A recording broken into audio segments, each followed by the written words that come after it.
कभी ऐसी परिस्थिति आ जाती है सामने जिस पर निर्णय लेना मुश्किल होता है।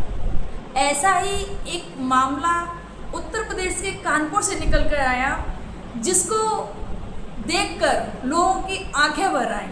आखिर क्या है पूरी कहानी, आइए जानते हैं। आप सभी को मेरा प्रणाम। मैं सरिता राठौर। कैसे आप सभी, आशा करते हैं आप सब अच्छे होंगे। अपना और अपनी फैमिली का ध्यान रखना। फ्रेंड्स, आज की जो मैं सच्ची घटना बताने वाली हूँ उत्तर प्रदेश के कानपुर की है। यहाँ पर दो महिलाएं आती हैं। जब जन सुनवाई चल रही थी, उसी दौरान दो महिलाएं बोलती हैं, जो बकरी का जो बच्चा होता है मेमना, दोनों महिलाएं दावा करती हैं ये बच्चा मेरा है। अब जब दोनों महिलाएं दावा करती हैं बच्चा मेरा है, अब जो अधिकारी थे वो बड़े ही असमंजस में पड़ जाते हैं कि आखिर कैसे फैसला किया जाए। एक मेमना का जो मेमना है, जो बकरी का बच्चा है, एक है और दावेदार दो हैं।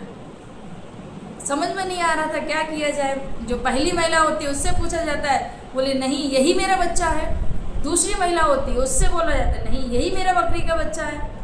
अब जितने भी लोग थे सारे कंफ्यूज हो जाते हैं क्या किया जाए। यहाँ पर तभी एक इंस्पेक्टर साहब बोलते हैं कि ऐसा करो, दोनों लोग अपनी अपनी बकरियों को लेकर आओ और दोनों बकरियों को अलग अलग जगह पर बांध दो। ठीक है, सामने मतलब दिखती रहे, अलग अलग खूंटे पर दोनों की बकरियों को बांध दिया जाता है। अब जब दोनों की बकरियों को बांध दिया जाता है, अब उस मेमने को छोड़ दिया जाता है। अब जब मेमने को छोड़ा जाता है तो मेमना पहले तो इधर उधर देखता है, इस बकरी की तरफ देखता है, उस बकरी की तरफ देखता है। अब जैसे ही देखता है तो वो तुरंत एक बकरी की तरफ, जो कि भूरी और काली थी, उसकी तरफ तुरंत जाके दौड़ पड़ता है और उसके साथ में वो लड़ियाने लगता है और दूध पीने लगता है जाके अपनी माँ का। अब जैसे ही वो मेमना का बच्चा अपनी माँ के दूध को पीने लगता है तो जो और लोग थे उन सबकी आंखें झलक जाती हैं कि अरे देखो, बच्चे ने तुरंत अपनी माँ को पहचान लिया। तो दूसरी जो महिला जो दावा कर रही थी उसने बोला कि नहीं ये बच्चा इनका ही है। फिर उस महिला ने बताया कि आपका ही है, क्योंकि आपकी बकरी तुरंत बच्चे ने अपनी माँ को पहचान लिया।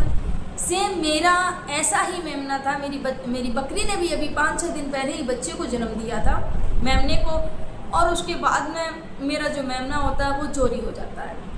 अब जब मेरा बकरी का बच्चा चोरी हो गया, तब जो दूसरा जो व्यक्ति था वो जो बकरी के बच्चे को लेके जा रहा था, बस उसी समय उस महिला को लगा कि ये मेरे ही मेमना है और वो उस राहगीर से झगड़ा करने लगती है, लड़ने लगती है कि नहीं ये तो मेरा है। तभी कोई 100 नंबर पर कॉल कर देता है कि ऐसे ऐसे करके यहाँ पर झगड़ा हो रहा है। अब जब 100 नंबर पर कॉल कर दिया, जब वहाँ पर पुलिस आती है और जन सुनवाई चल रही थी, उसी दौरान तभी ये जो मामला होता है वो सामने आता है और बहुत ही अच्छा ये जो उदाहरण उन्होंने पेश किया, बहुत अच्छा लगा। लोगों ने जिसने भी देखा सच में देखकर खूब उनकी तारीफ की अधिकारी की, और काफ़ी अच्छा लगा।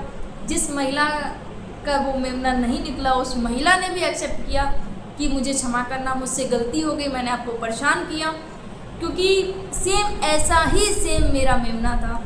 इस वजह से मुझे लगा मेरा ही है, लेकिन आज ये साबित हो चुका है कि मेरा नहीं है, इस बकरी का ही है और ये आपका ही मेमना है।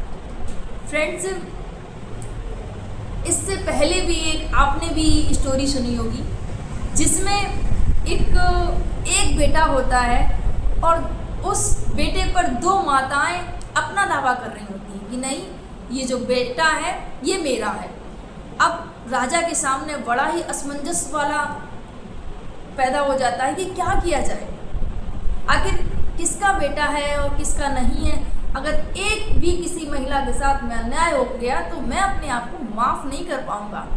राजा बड़े परेशान, क्या किया जाए, और दोनों महिला दरबार में उपस्थित।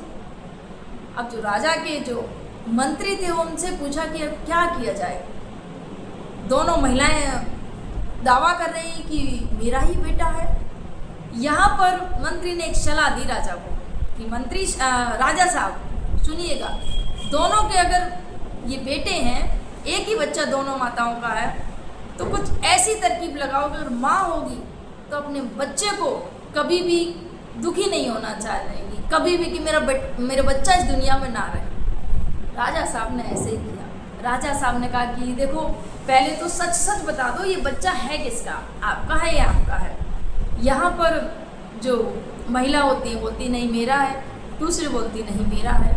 दोनों के गोद में बच्चे दिए जाते हैं कि बच्चा जिस माँ की गोद में जाएगा वो चुप हो जाएगा तो बच्चा उसका है, लेकिन बच्चा तो दोनों की माँ की गोद में चुप हो जाता है। अब फैसला समझ में नहीं आ रहा, तभी राजा साहब ने कहा कि सुनिएगा, ऐसा करिएगा जब आप दोनों ही तैयार नहीं है, कि दोनों ही सच बोलने के लिए तैयार नहीं है, किसका है किसका नहीं है, तो ऐसा करते हैं ना दोनों ही आधा आधा बच्चों को ले जाओ। राजा साहब ने आदेश दिया कि जाओ तलवार को निकाल के लेके आओ और इस बच्चे को मैं अभी आधा आधा कर देता हूँ, जिससे इनका झगड़ा भी खत्म हो जाएगा। तो बच्चे को आधा आधा बांट देता हूँ। जैसे ही आधे आधे बांटने की बात कही जाती है, जो माँ होती है गिड़गिड़ाने लगती है और राजा साहब के पैरों को पकड़ लेती है। राजा साहब ये बच्चा इनको दे दो, पर मेरे बच्चे के टुकड़े मत करो। मैं नहीं चाहती कि मेरा लाल ना रहे, कोई मतलब नहीं है राजा साहब, इस बच्चे को इस महिला को ही दे दो। यहाँ पर जैसे ही माँ ने बोला ये सब तो राजा साहब और जितने सभा में लोग बैठे थे सब समझ चुके थे कि इस बच्चे की असली माँ यही है। जो दूसरी महिला थी वो उस समय शांत खड़ी थी, वो कुछ नहीं बोली, लेकिन जैसे ही बच्चे को आधा आधा करने की बात कही जाती है, राजा साहब ने बोला, वैसे ही जो असली माँ थी वो कदमों पर पड़ जाती है, क्योंकि एक माँ कभी नहीं चाहती कि वो अपने जिगर के टुकड़े को खो दे।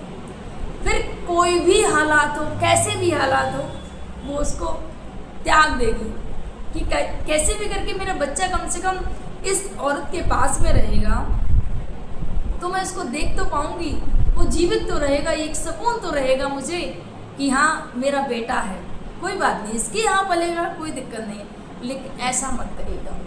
तभी राजा साहब फैसला करते हैं कि ये बच्चा इसको दे दिया जाए, यही इसकी असली माँ है, और उस महिला को दंडित किया जाए। तभी जो महिला थी वो रोने लगती है और राजा साहब से माफ़ी मांगने लगती है कि राजा साहब मुझे क्षमा कर दो, मुझसे बहुत बड़ी गलती हुई है, ये बच्चा मेरा तो नहीं है, पर मुझे कोई संतान नहीं है, मुझे इस बच्चे को देखकर मेरे मन में लालच आ गया कि कैसे भी करके ये बच्चा मेरे पास रहे ताकि मुझे भी कोई माँ कहने वाला मिल गया था। ये जो बच्चा, मैंने इस बच्चे को चोरी कर लिया था, गलती मेरी बहुत है, लेकिन मेरी जो आत्मा थी बस इस बच्चे को कि मैं इसको लाड़ करूं, दुलार करूं, अपने साथ में रखूं, उसके लिए मैं क्षमा चाहूँगी। जब उस दूसरी माँ ने जब सुना कि इसके बच्चे नहीं हैं, इस वजह से ये मेरे बच्चे पर लाड़ दुलार करना चाहती थी, उसको पालना चाहती थी, तो जो महिला थी वो उस महिला को देखकर उसको भी दर्द आ गया और राजा साहब से बोलती कि राजा साहब इसको दंडित मत करिएगा, इसका कोई कसूर नहीं है, विधाता ने इसकी किस्मत में ऐसा लिखा है, इस वजह से इसने ये सब करने के लिए मजबूर हुई है, इसको क्षमा कर दीजिए। और उसके बाद में जो राजा साहब होते हैं उस महिला के कहने पर वो जो दूसरी महिला है जो अपना बच्चा होने का दावा कर रही थी, जिसको कोई संतान नहीं थी, उसको वो छोड़ देते हैं, जाने देते हैं और वो महिला अपने बच्चे को खुशी खुशी सीने से लगा के अपने घर लेके जाती है। तो फ्रेंड्स, ये जो स्टोरी है बहुत पुरानी स्टोरी है, आपने भी सुनी होगी, पढ़ी होगी आपने भी, क्योंकि अभी कौन सी क्लास में थी ये तो मुझे याद नहीं, लेकिन ये स्टोरी सच्ची कहानी थी। अब जो कानपुर से जो निकल के आई मेमना, जो बकरी के बच्चे वाली घटना, सच में ये स्टोरी देखकर मतलब मुझे ये जो पुरानी वाली जो ये कहानी थी जो मैंने अभी आप सभी के समझ सुनाई वो याद आ जाती है कि सेम ऐसा ही वहाँ पर भी हुआ था, और आज जो हुआ जो न्यूज़ में था वो भी सेम, जिसने भी देखा उन सब की आंखें नम हो जाती कि एक बच्चे ने अपनी माँ को पहचान लिया और उस महिला ने भी अपनी गलती स्वीकार की कि मेरी गलती है, मुझे क्षमा कर दीजिएगा, क्योंकि उसका मेमना चोरी हो गया था।